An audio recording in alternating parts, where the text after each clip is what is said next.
I am doing this for you, YouTube. What is going on, YouTube? This is Lawrence over at Mighty Comics and Collectibles, and I bought a book off of eBay solely for the purpose of cracking, pressing it, and resubmitting it to CGC.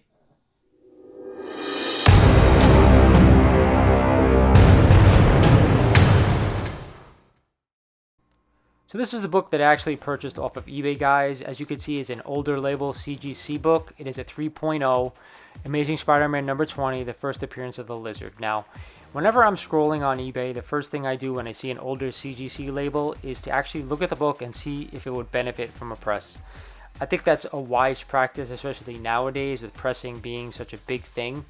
And the first thing I noticed about this book was that it actually had tremendous amount of rippling along the front and a little bit on the back cover, and it caused the book to look worse than it actually was. Now, I'm going to go ahead and tell you that I paid about $500 for this book, which is right under market value for a 3.0. And with that in mind, the first thing that I wanted to do was crack this baby open and try pressing those ripples out. And I'm going to go ahead and show you in the upcoming pictures how bad the actual ripping was, not only on the front cover, but also on the back cover.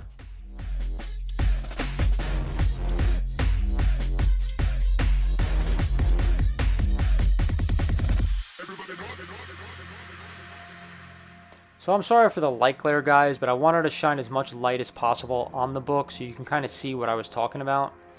On the front cover, you could see from this picture that how bad the actual rippling was from the water damage. Now, on the top left-hand corner, you could also see some color pull and, of course, some brown spots from where the actual water damage occurred. I don't think it's too severe where I wouldn't get a grade bump, but I'm not 100% sure about that. I've gone ahead and outlined some red circles to see where the most damage was. I'm going to show you guys both the front and back cover.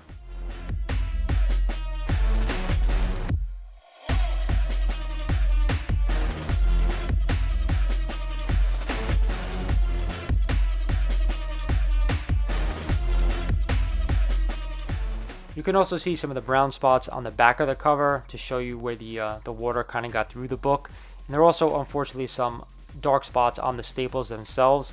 Not sure if they're rusted over just yet, but we're going to see when I open up the book.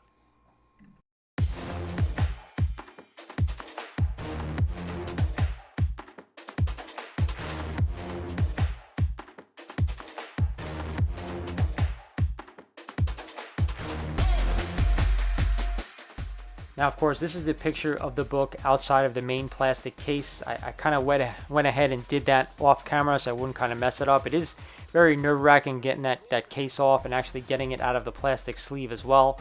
Here you can see a picture of it out of its sleeve. It actually looks pretty good. You could still see the rippling there, of course. Again, sorry for the glare.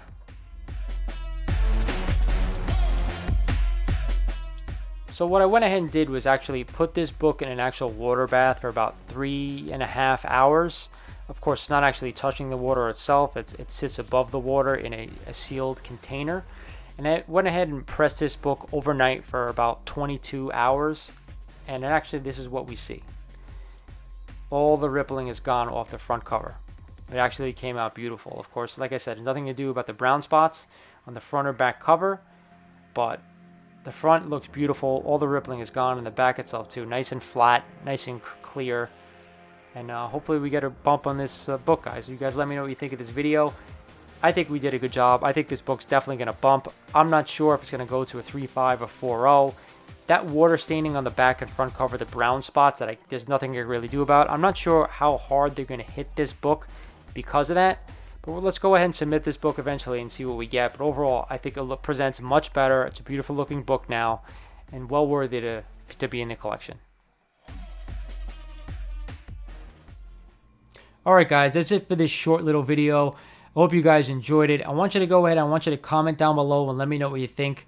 Did I do a good job pressing this book? Was it worth cracking this 3.0? And most importantly, what do you think the grade's going to come back at if I submit it to CGC? All of that and more. Lastly, if you guys enjoyed this video and you think that it was worth me putting out there, I want you to go ahead and hit that like button. And of course, lastly, if you're not a subscriber, please consider becoming one so you can see all the cool content I'm actually putting out there. I want to grow this channel as much as I can and get my word out there. So that's it. This is Lawrence over at Mighty Comics and Collectibles saying thank you for watching this video, guys, and I'll talk to you guys soon.